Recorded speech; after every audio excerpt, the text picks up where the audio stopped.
Big Boss Malayalam season 6 live അപ്ഡേറ്റിലേക്ക് സ്വാഗതം.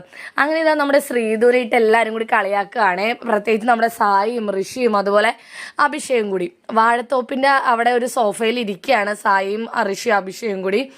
അപ്പോഴാണ് അവിടേക്ക് ശ്രീധു വന്നിട്ട് പറയുന്നത്, അർജുൻ എന്തോ ചെറിയ ക്ലീനിങ് പരിപാടിയൊക്കെ ചെയ്തുകൊണ്ട് നടക്കുകയാണ് കേട്ടോ. അർജുൻ ഇവരുടെ കൂടെ ഇരുന്ന് സൊറ പറയുന്നില്ല. അപ്പൊ സായിയോടും അഭിഷേകിനോടൊക്കെ വന്ന് പറയാണ് ശ്രീധു, ഈ വാളയിലെ കൂടി തുടയ്ക്കാനൊന്ന് പറയൂ അർജുനോടെന്ന്.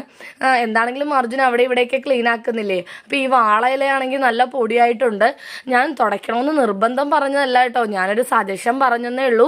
നിങ്ങളുടെ ഇഷ്ടം, തുടയ്ക്കണമെങ്കിൽ തുടയ്ക്കാം, ഒന്ന് അർജുനോട് പറഞ്ഞോളൂ, ഈ വാളയില നിറച്ച് പൊടിയാണെന്നൊക്കെ പറയാണ്. അപ്പൊ നമ്മളെപ്പോലെ വാഴയെന്ന് പറയാൻ അത്ര, തമിഴ്നാട് സ്വദേശി ആയതുകൊണ്ട് തന്നെ ശ്രീധുവിന് വാഴയെന്ന് പറയാൻ അറിയില്ലല്ലോ. ഈ വാളയിലെന്ന് പറഞ്ഞുകൊണ്ട് തന്നെ സായിയും അഭിഷേകും ഒക്കെ കൂടി കിടന്ന് കളിയാക്കാണ്. വാളയില തുടയ്ക്കാനോ എന്നൊക്കെ പറഞ്ഞ്. അങ്ങനെ അർജുൻ വന്നപ്പോൾ അർജുനോട് ഈ കാര്യം പറയുമ്പോൾ അർജുനും കളിയാക്കുന്നുണ്ടേ. വാളയില ഞാൻ തുടയ്ക്കാം ശ്രീധു, വാളയില ഞാൻ തുടയ്ക്കാന്നൊക്കെ പറഞ്ഞ്. അങ്ങനെ ശ്രീധു നിന്റെ കൈ കാണിച്ചേ, വാളയില തുടയ്ക്കാനല്ലേ, നിന്റെ കൈ തന്നെ തുടയ്ക്കാന്നൊക്കെ പറഞ്ഞ് ശ്രീധുവിനെ വാഴ എന്നുള്ള രീതിയിൽ കളിയാക്കിയും പറയുന്നുണ്ട്. അതൊക്കെ ചുമ്മാ ജസ്റ്റ് രസത്തിന്. ശ്രീധു ആണെങ്കിൽ ചിരിച്ചോണ്ട് പോകുന്നുണ്ട്.